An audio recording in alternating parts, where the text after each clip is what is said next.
안녕하세요. 벌써 2023년의 절반이 지나가고 있네요. 올해는 저한테 새로운 인생을 시작하는 한 해였습니다. 2022년도까지 제 인생은 죽어있는 인생이나 다름없었거든요. 저는 자그마치 5년이 넘는 시간 동안 바람을 피운 인간과 한 집에 살았던 여자입니다. 현재는 이혼을 한 상태예요. 이혼을 준비하는 와중에 친정엄마가 갑작스레 돌아가셨죠.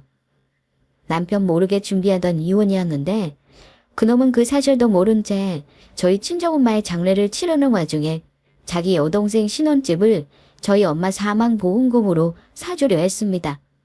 자기가 외도를 저질렀다는 사실을 제가 전혀 모를 거라는 착각에 빠져서 말이에요.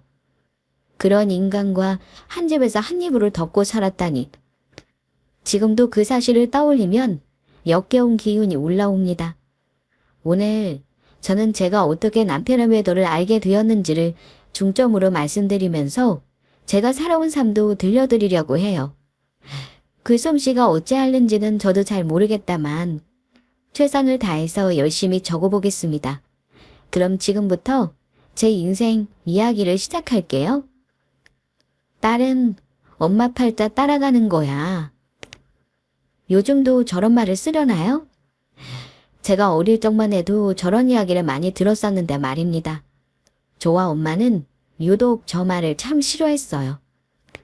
엄마로서 우리 엄마의 삶을 딸인 내가 멋지게 만들어 주었을지 저도 반신반의했지만 여자로서의 우리 엄마 삶은 최악이었다는 건 확실하게 이야기할 수 있습니다. 제 어린 시절에 엄마는 아빠와 있을 때면 늘 울기만 했어요. 엄마는 제가 그런 자신의 삶을 닮을까 늘 두려워했죠. 어린 시절 이야기를 먼저 꺼내는 건 제 이혼 사유와 제 어린 시절이 맞닿아 있기 때문입니다. 갈라서 자고, 아우, 야. 사람이 말을 하면 얼굴을 좀 봐라, 그만 좀 지지자. 갈라서 자니까는? 야, 이거는 네가 양심상 나를 좀 이해해줘야 하는 거 아니냐? 네가 친정 있어 뭐가 있어? 아니면 네가 능력이 있어서 내 뒷바라지를 제대로 해줄 수가 있어? 아들도 못 낳아. 고작 딸년 하나 낳아놓고서 애도 못 가져?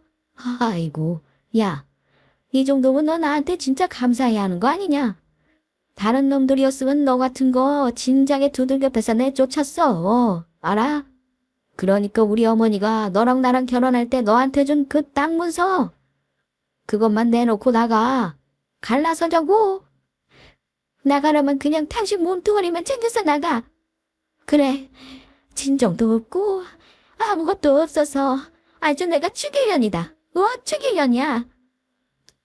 오죽 네가 못났으면 어머님이 아들인 너한테가 아니라 나한테 그 땅 문서를 넘겨주고 가셨을까. 아이고, 창피하지도 않니? 네 자식 앞에서 다른 년이랑 눈 맞아서 나가 살겠다고 땅 문서를 내놓으라고.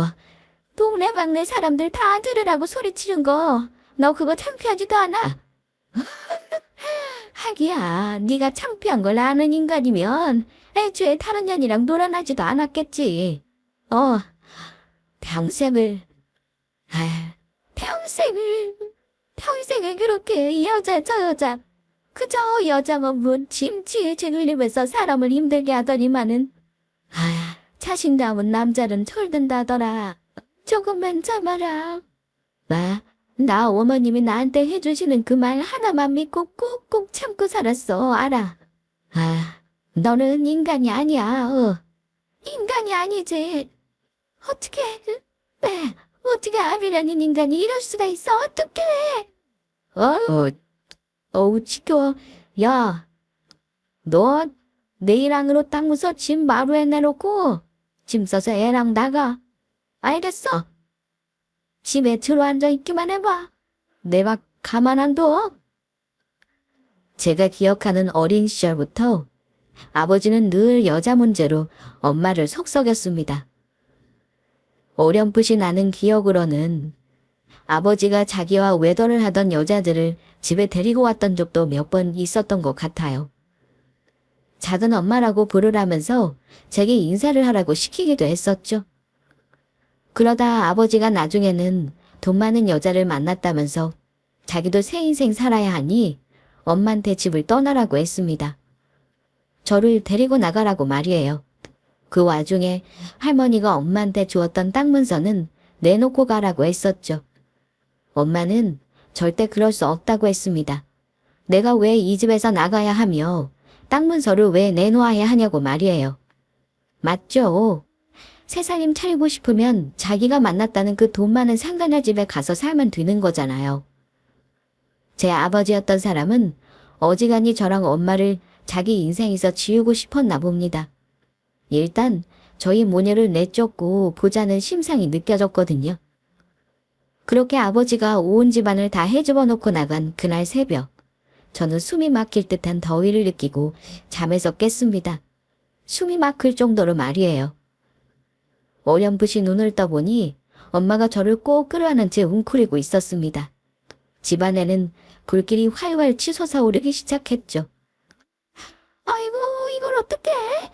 미나 엄마! 미나야! 얼른 문 닫기 앉아봐요. 아이고, 서복층은 왜 이렇게 늦어? 아이고, 이러다 사람 죽어. 미나야!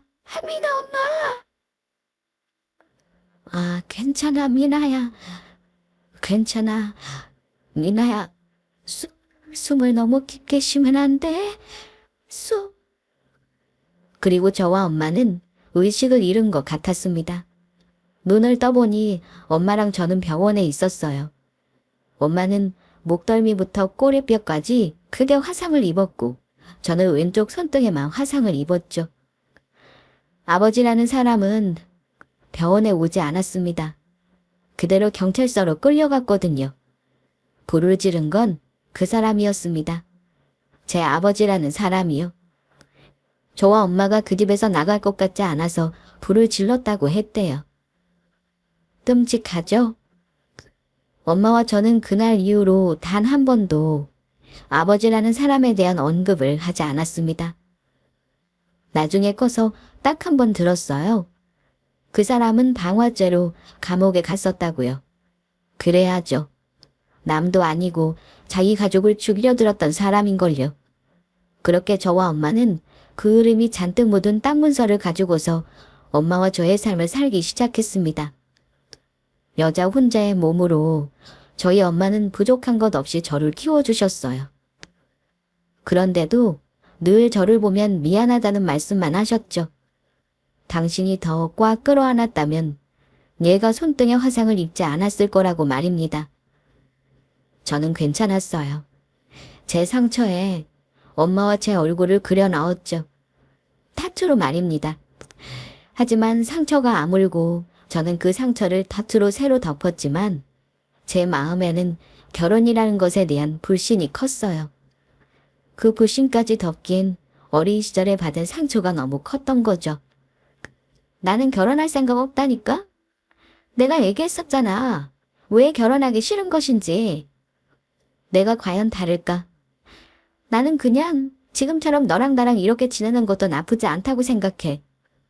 그런 게 어딨어. 냉정하게 말해서 그거는 어머님이랑 아버님 사이였던 거고 너랑 나는 다르잖아. 내가 아버님이야? 아니면 네가 어머님이야? 아니잖아. 그냥 너랑 나, 우리가 결혼해서 살면 우리가 결혼해서 우리 인생 사는 건데 그게 어떻게 똑같이 사라지겠어? 내가 너한테 그럴 것 같아. 아니야. 아닌 거 알잖아. 내가 그런 사람이었으면 진작에 너랑 헤어졌겠지. 안 그래? 그래. 네 말대로 지금처럼 지내는 거 나쁜 거 없어. 이게 무슨 소리인 줄 알아? 결혼해도 지금 같을 거라는 거야. 너도 알잖아. 내가 그럴 사람 아니라는 거. 나도 네가 그럴 사람 아닌 거 알고. 그런데 대체 뭐가 문제라는 거야? 저는 전 남편과 3년의 연애를 했습니다. 그중에 1년은 함께 지냈어요. 그러면서 그 사람은 저와 결혼을 하고 싶어 했죠. 당시에도 적지 않은 나이였던 터라 그 사람 집에서는 결혼 이야기가 나온 상태였고요. 저희 엄마는 홀어머니 밑에서 자란 저를 좋게 봐주는 것에 그저 고마워만 하셨습니다. 사돈데 그 사람들이 얼마나 양아치 같은 인간들이었는지 모른 채 말이에요. 물론 그건 저도 마찬가지였죠. 저와 너무 결혼하고 싶다고, 정말 잘 살 수 있다고 울며불며 매달리던 그 남자가 그토록 인간 쓰레기일 줄이야 꿈에도 생각 못했으니까요. 결국 저는 그 사람과 결혼을 하게 되었습니다. 한 번도 결혼에 대해 생각을 하지도 않았었고 결혼에 대해서 불신이 가득했던 제가 결혼을 하고야 말았죠. 아이를 갖지 말자는 남편의 말에 저도 동의했어요. 그래서 저희 부부는 6년의 결혼 생활 내내 둘이서만 생활을 했습니다. 그런데 그게 다 이유가 있었던 거였어요. 미안. 당신 남편이 회사에서 너무 인기가 많아서 그런 걸 어떻게 하겠어? 안 그래? 출장 다녀오면 내가 고생했다는 핑계를 휴가 바로 쓸게. 그때 우리 같이 여행 다녀오자. 저랑 남편은 똑같은 업계에서 일했습니다. 출장도 많고 외근이 많은 직업이었던 터라 저는 남편의 일정을 이해했어요. 평일 주말할 것 없이 일이 많은 직업이었으니 말입니다. 저는 그걸 이해해줬었는데 그놈은 그걸 이용해서 두 집 살림을 했었네요. 지금도 정확히 기억이 납니다. 그날은 남편과 제 결혼기념일이었죠. 퇴근 뒤에 좋은 곳에 가서 같이 저녁을 먹기로 했었는데 그날 저는 최악의 하루를 보냈습니다. 점심시간에 맞춰 걸려온 전화 한 통 때문이었죠. 저 시민부 씨를 만나고 있는 사람이에요.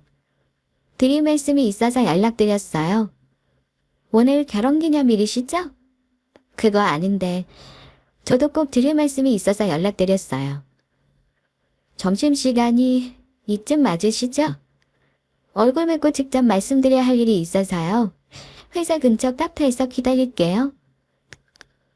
본인은 제 남편을 만나고 있는 사람이라면서 남편의 상간녀가 제게 전화를 걸어왔습니다. 제 회사가 어디인지도 알고 그날이 저희 부부의 결혼 기념일이라는 사실도 알고 있더군요. 저렇게까지 저와 그 사람에 대한 걸 알고 있는데 모른 척 할 수 없는 일이었습니다. 전화를 끊자마자 머리가 터질 듯이 아파져서 그냥 반차를 썼죠. 장소는 일부러 회사와 동떨어진 곳으로 잡았습니다. 혹시나 주변 사람들이 그 모습을, 그 대화를 들을 수도 있을 것 같아서 말이에요. 자리에 나가보니 제 또래로 보이는 여자가 앉아 있었어요. 드라마에 나오는 것처럼 표독스럽게 생겼다거나 뻔뻔한 태도를 보이지도 않았죠. 그냥 평범한 사람이었습니다. 그 여자는 저를 보자마자 고개를 숙이며 인사를 했어요. 그리고는 이내 눈물을 뚝뚝 흘리며 정말 죄송하다고 이야기를 하기 시작했죠. 이런 말씀 드리는 거 정말 당장 맞아 죽는다고 해도 할 말이 없는 거 아는데 저도 제가 미친 소리 한다는 거 아는데요. 그래도 어쩔 수가 없어서요.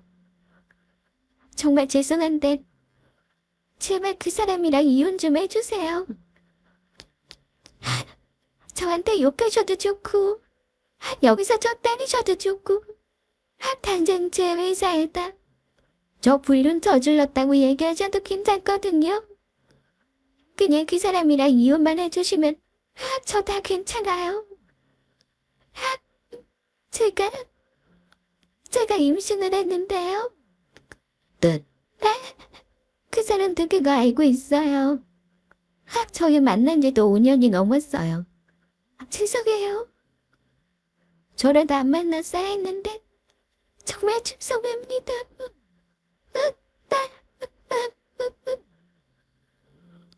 상간녀 입에서 나오는 이야기는 영화 한 편이나 다름없었습니다.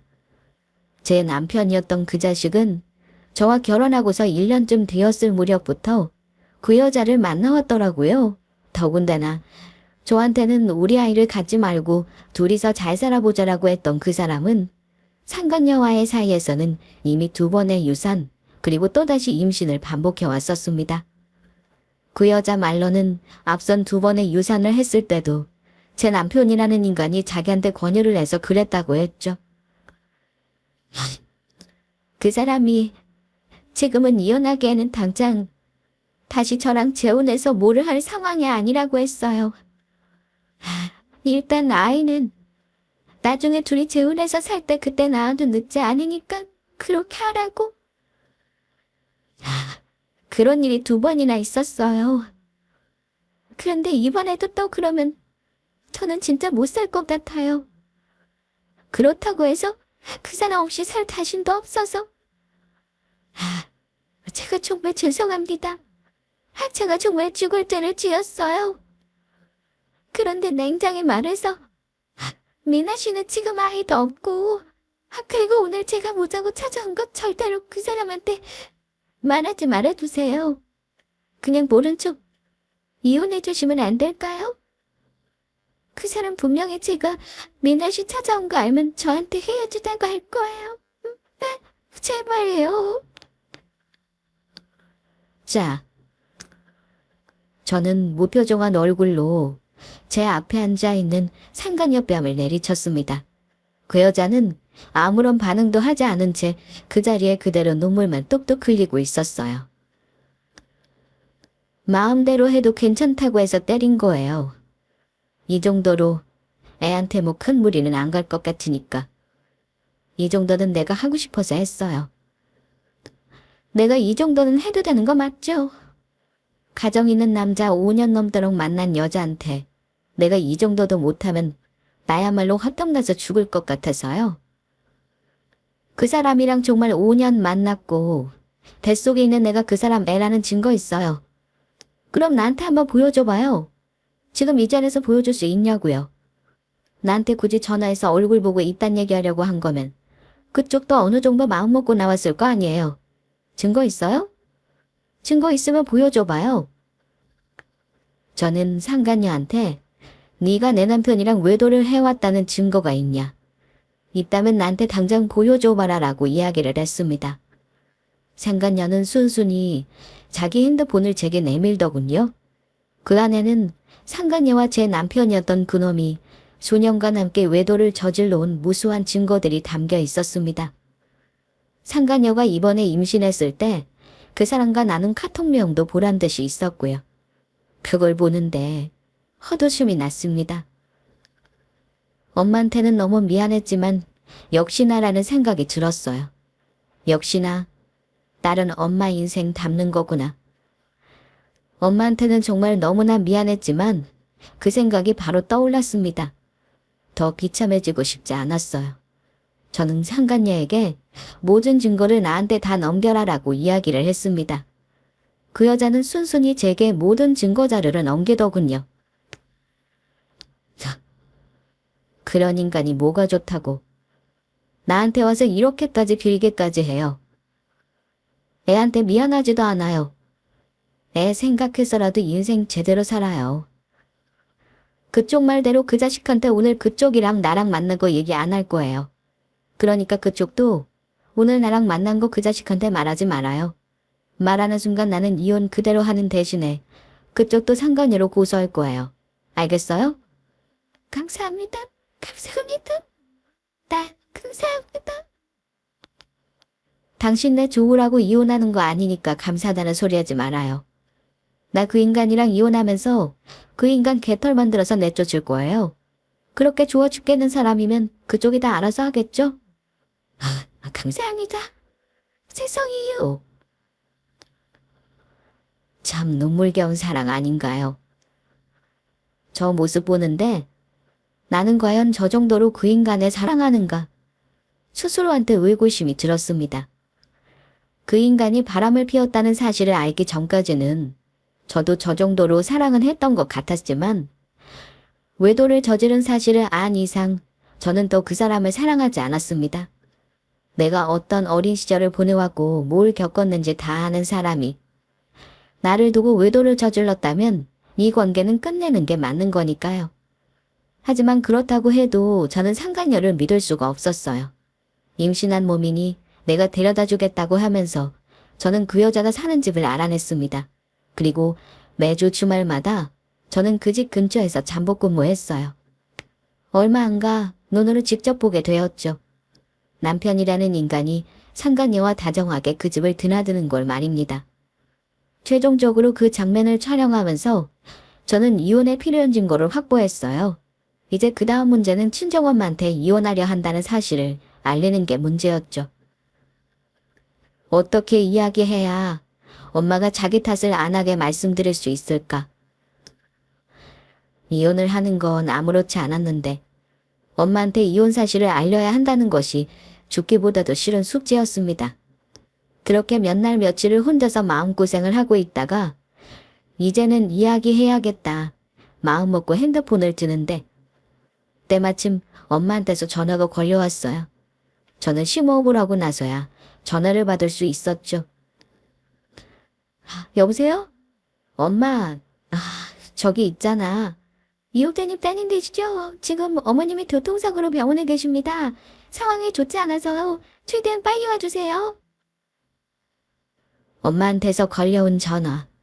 엄마 목소리 한번 듣지 못하고 엄마와 이별을 하게 될 줄은 몰랐습니다. 음주운전 차량에 치인 엄마는 제 얼굴 한번 봐주지 못한 채 돌아가셨어요. 미친 사람처럼 찾아간 병원에서 제가 마주한 건 이미 숨이 끊어진 엄마의 모습이었습니다. 뒷딱지도 제대로 닦아내지 못한 엄마의 모습 말이에요. 요즘같이 의료기술도 발달되어 있는 세상에 엄마는 60대 중반의 나이도 넘기지 못한 채 허망하게 돌아가셨습니다.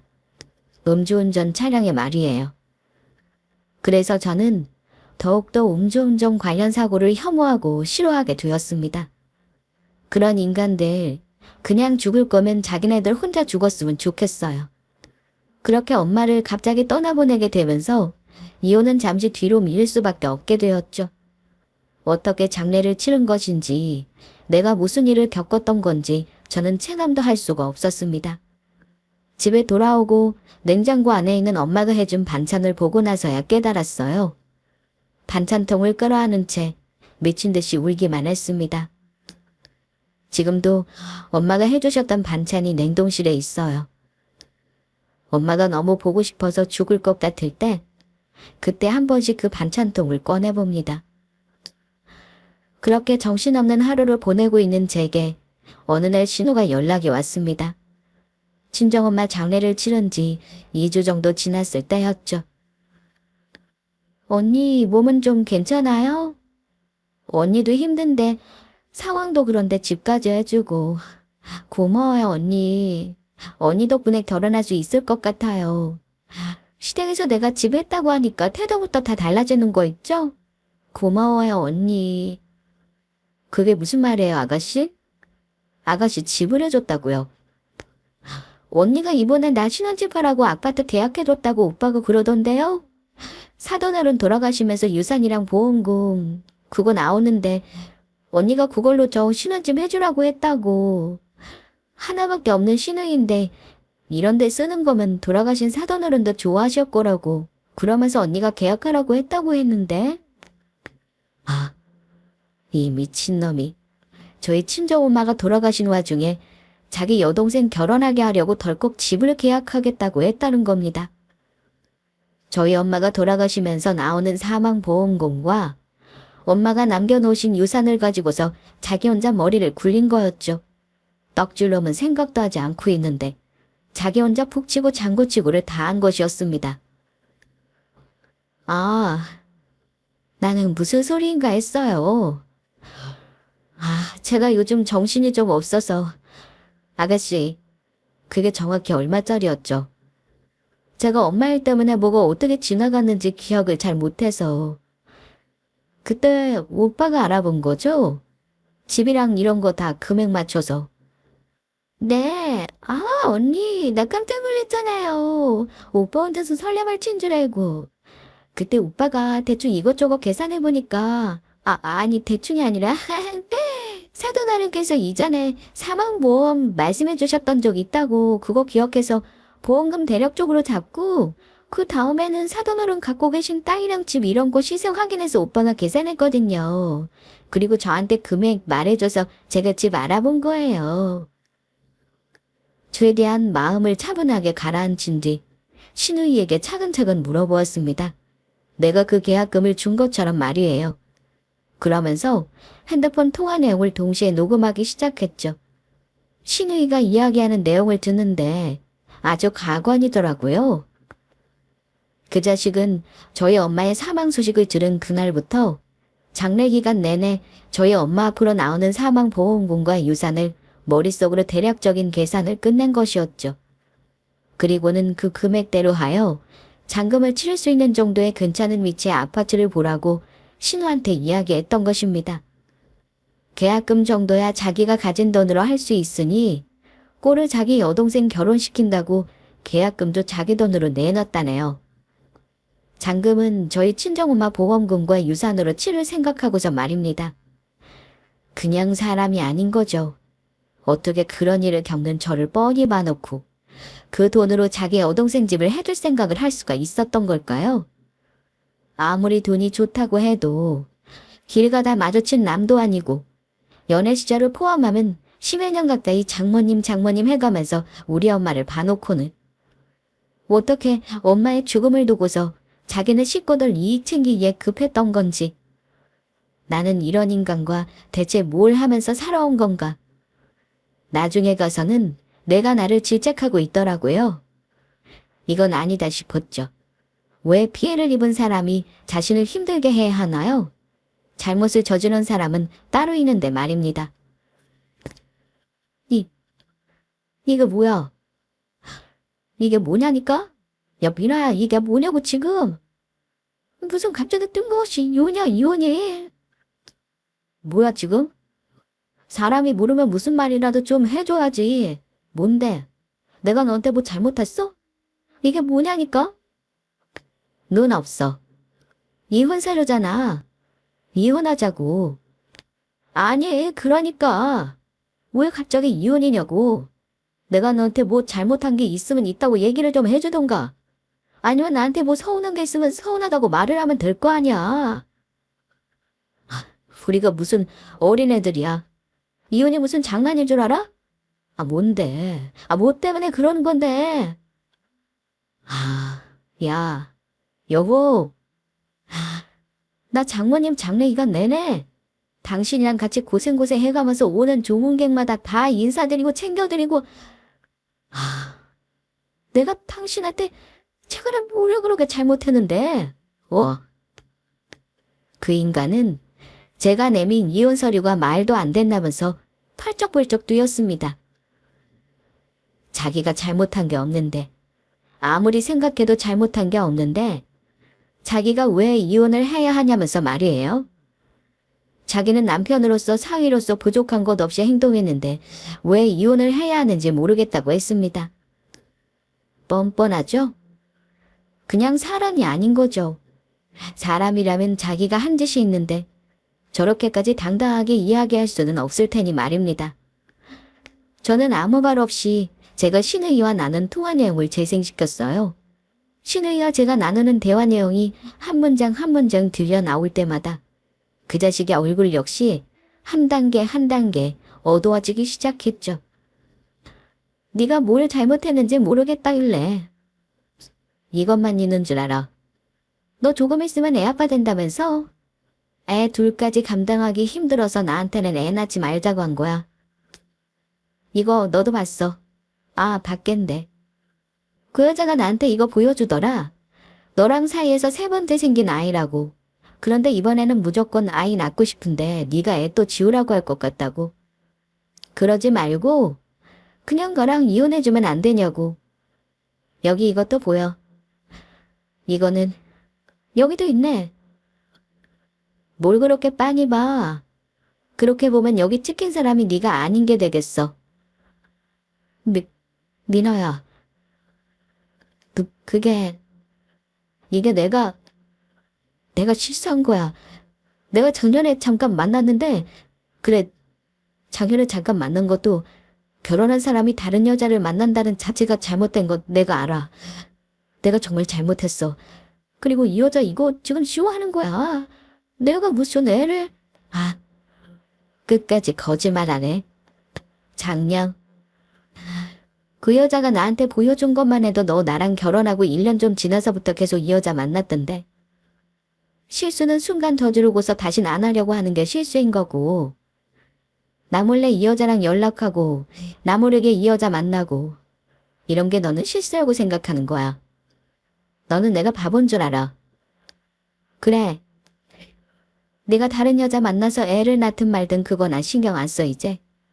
그런데 너 내가 우리 엄마 그렇게 사고당하고서 몇 번을 울다가 쓰러지고 정신 차리고 그거를 반복하고 있을 때 너는 그 옆에서 우리 엄마 보험금이 얼마 나오는지 엄마가 남긴 유산이 얼만지 그거 계산하고 있었잖아. 나는 그게 너무 역겨운 거야. 그리고 누가 그 돈 너한테 주겠다고 했었어.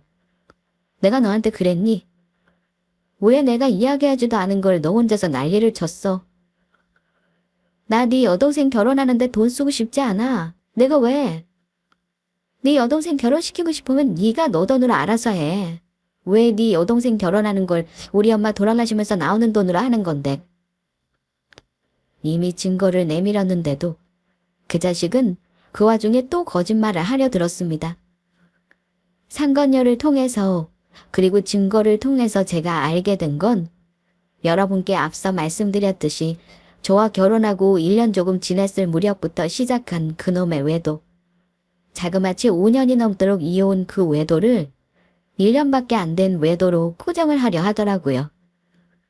끝까지 치졸하고 비겁한 인간이었습니다. 제가 모든 증거를 내밀면서 상간녀를 통해 내가 들은 이야기 그리고 내가 직접 상간녀의 집 앞에서 니들 둘이 드나드는 걸 찍었다고 했더니 그 자식은 털썩 무릎을 꿇고 빌기 시작했습니다. 말 그대로 손이 발휘되도록 진작 되었을 것처럼 싹싹 빌기 시작했어요. 미라야, 여보, 내가 정말 잘못했어. 난 그 여자랑 정리할게. 그 여자한테 애 지우라고 할 거야. 비겁하게 들리겠지만 나 당신이랑 살면서 단 한 번도 이혼 생각했던 적 없어. 알잖아. 내가 당신을 얼마나 사랑하는데. 그냥 그 여자는 하도 불쌍하게 매달려서 나 아니면 죽을 거라고 자꾸 날 협박하길래 내가 계속 어쩔 수 없이 그 여자한테 끌려다녔던 것뿐이야. 미나야. 우리 어떻게 이혼을 해? 나는 너랑 절대 이혼 못해. 이혼 안 해. 미나야, 여보. 더 말하고 싶지도 않다. 이혼 안 하고 못하는 건 그건 네 생각인 거고 내 생각은 너랑 이혼하는 게 맞거든. 그러니까 이혼하자고. 있잖아. 내가 너랑 결혼했다는 게 그게 내 인생에서 얼마나 큰 결정이었는 줄 알아. 내가 너한테 분명히 이야기했었지. 나는 결혼하기 싫다고. 돌아가신 우리 엄마가 어떻게 살아왔는지 내 눈으로 너무 선명하게 다 봐서 결혼하기 싫다고 했었어. 그런데 그때 네가 나한테 뭐라고 했었어? 너랑 나는 다르지 않냐고. 우리 둘이 결혼해서 사는 게 어떻게 장인 장모님과 똑같겠냐고. 네가 나한테 얘기했었어. 내 손에 있는 화상 이거 어떻게 생긴 것인지 다 아는 네가 나한테 호언장담하면서 얘기했었어.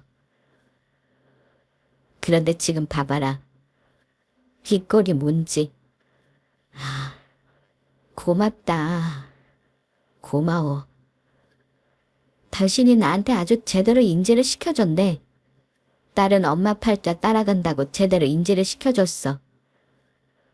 고맙다, 고마워. 미나야, 나 너랑 이혼 못해. 우리 둘이 이혼하면 시영이 이 집은,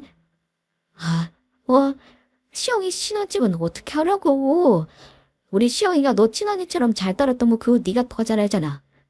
그래, 내가 꼴 보기 싫고 하는 거 그거 내가 너한테 그러지 말라고 말 안 할게.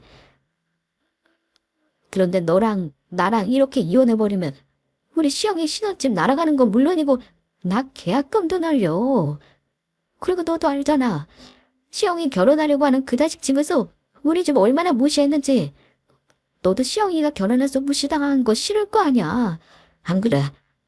아, 미라야. 정신 나간 인간. 아니, 인간이 아니죠. 지구상에 있는 어떤 생명체에 견주어도 최악. 말단에 있어야 할 그 자식은 자기가 저랑 이혼하게 되면 자기 여동생 신혼집은 어떻게 하냐고 이야기를 했습니다. 이혼하게 되면 장모님 보험금이랑 유산으로 동생 아파트 잔금 처리하려 한 일이 다 날아가 버린다고 말이에요. 그러면서 집을 날리게 되면 자기가 그 아파트 계약금으로 낸 돈도 날아가고 여동생 결혼도 파혼될 수 있다고 말입니다. 저는 신우이와 사이가 좋았어요. 시어머니도 좋은 분이셨고요. 평소에도 신우이였던 그 친구와 카페를 간다거나 통화도 자주 했습니다. 외동이었던 저한테 여동생이 생긴 것처럼 저는 신우이와 참 가깝게 지냈어요. 그놈은 제가 신우이를 아낀다는 걸 약점으로 삼아서 어떻게든 제 마음을 돌리려 했던 것 같았죠. 하지만 아무리 가깝게 지내고 뭘 했더라도 내 인생 먼저 구원하는 게 먼저 아니겠습니까? 개소리하지 말아라라는 태도로 저는 그 자식한테 이혼 서류를 내던졌어요.